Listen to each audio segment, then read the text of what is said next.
Okay, on my own here, it looks like I am managing 4.3 miles an hour. We've got some current, but not a lot with us.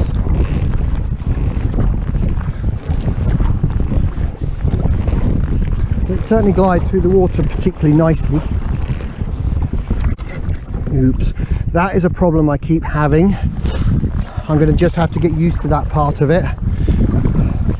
It's not really a fault of the kayak, it would have to be even longer, which would be harder work to get on the car or store. So I'm happy enough with the length of the kayak. It's pretty long, it's also pretty wide. One of the things that I'm acutely aware of compared to my Pro Fisher is how wide this section here is.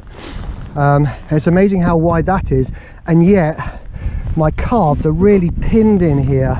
Now my calves aren't the smallest, but at the same time they're not as big as some people's who might want to buy one of these things to get out with their kids. It's pretty tight.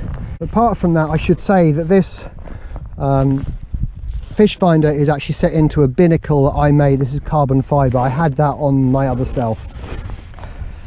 Down here, which I probably should explain this. So this is the live bait well. I don't know that I'm going to use it for live bait because I don't really fish that way. So I'm leaving it dry at the moment. I'll probably put fish in it if they're fairly small. At the moment it's got this in it. This is my wee pot. It doesn't stay completely dry, I have to add, but why would it? It's not supposed to be. Even with the bungs in, it gets a little bit of ingress.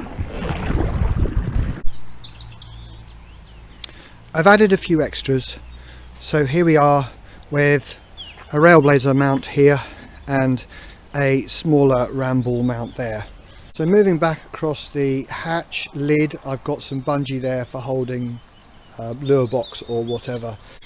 So at sea, that's what we use to close it. So opening that up, I've actually got some bungees on here to stop it going all the way forward, because especially for a child it folds too far forward and they have to crawl right to the front to actually grab the hatch to get it back. Right, I should add that I only use one of these. I take the one off on the front. I don't find I need it. I haven't got it on the other one either, on my Pro Fisher. Right, in here, so we've got a box here which can house the dear old transducer until it's needed. This is for the power. So I've got a small hatch that I put in here. This was supposed to come with this hatch, but Stealth forgot to put that in, so I had to fit it. Anyway, this is my battery setup, which is a little lock and lock box, keeping it watertight, and some lithium-ion batteries, and that's good enough for a session. I'm quite happy with that. It keeps it very lightweight and very compact. That shows you how much fish room we've got. It's massive, far more than I need, and the fact that now they're designed so that you've got a big ramp there, which means it keeps the rods, if you put the rods in here to store them, it keeps them up nice and high above your catch. Rod leash, homemade, seems to work fine.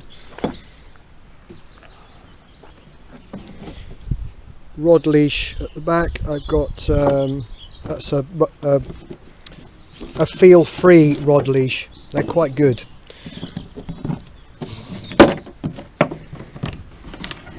Right, slightly different system. This is not bungee-fied. These are Dyneema. And then I've got a same type of catch on here, so that holds it like that. 3 rod holders, actually a really good idea. I like this a lot. Don't tend to use this middle one a huge amount, but there have been times I have. I've got this as an extra Railblazer mount. This obviously is normally to be stuck to a rib or similar. I like it because I don't have to actually make any holes. I can stick this on with 3M sticky stuff. It sticks like anything, and it's fine for my camera boom.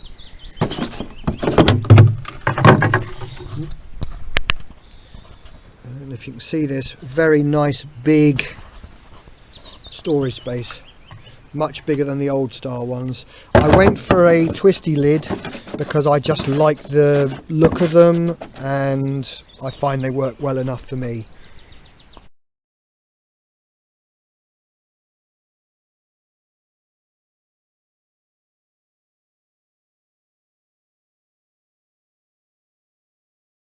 So this transducer setup is like that, so it's quite narrow at that point. It does create a lot of turbulence around here due to, I suppose, the bolts, but I mean, actually it's nothing compared with something like a Railblazer mount. I thought about getting a Railblazer mount for here, but the stanchion that holds the transducer would have been quite fat, so that would have caused plenty of turbulence. Anyway, this seems to work quite well, so I'm quite happy about that.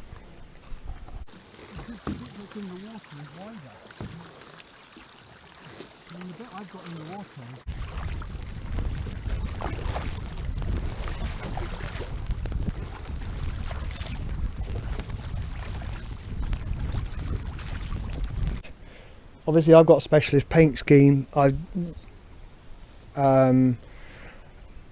Originally my other kayak got a specialist paint scheme because I'd heard various things about stripes and so on not lining up and so on with Stealth, so I thought, right, well, if I did that it would negate all of that. It wouldn't matter about whether anything lined up because it's all random sort of scatter things. So that's why we went for that then.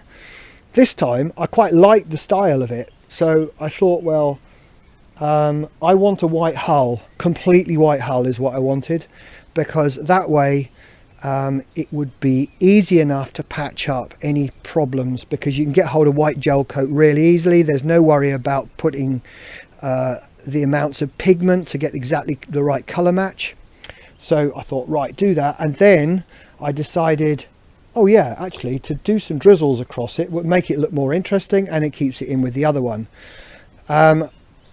We wanted to have a different color top, and we wanted to have different colors at each end, but just on the deck, and then we wanted those round circles.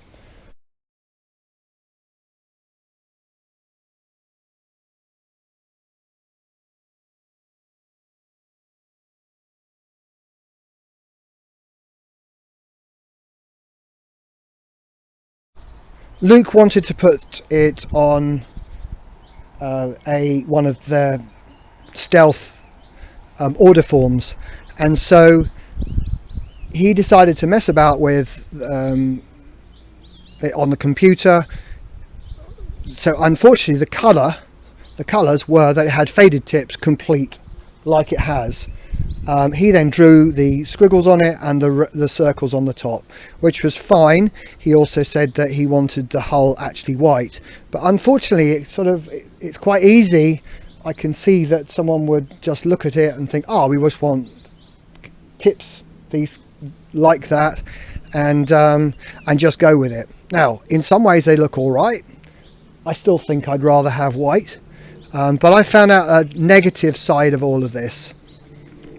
The other thing is that yellow apparently is a translucent colour compared to, say, green. Green's a much more solid colour when it's applied, so you need far more many more coats of yellow in order to cover up something.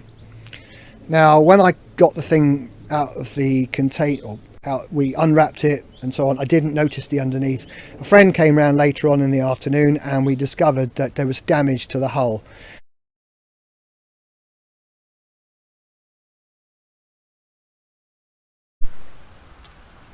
So Stealth were quite happy to sort out the problem, in that they found a local chap who could fix my yellow gel coat, and so all I had to do is spend the time, which was in all about 3 hours and in all about 60 miles or so of my diesel, to get it there and to get it all sorted out.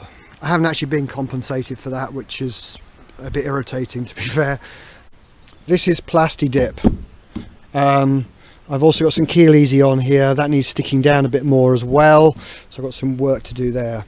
But that's just to protect it when it comes in on a sandy shore, because they can really gouge out the gel coat, I found.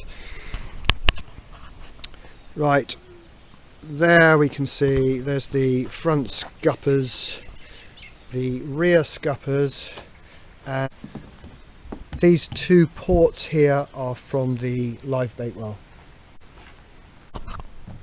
Don't know if it shows it, but one of the things that I noticed when I first got the kayak was the fact that actually there's a bit of a ripple in the hull. Of course it doesn't make a blind bit of difference to paddling it or anything else, but it's, I suppose, a little bit of a pity considering that things aren't quite as they should be anyway. I like the touch of the circle in the seat well, and we've got a yellow one up here. I didn't ask for that. I think it's a great touch, so I'm really pleased about that. So thank you, Stealth.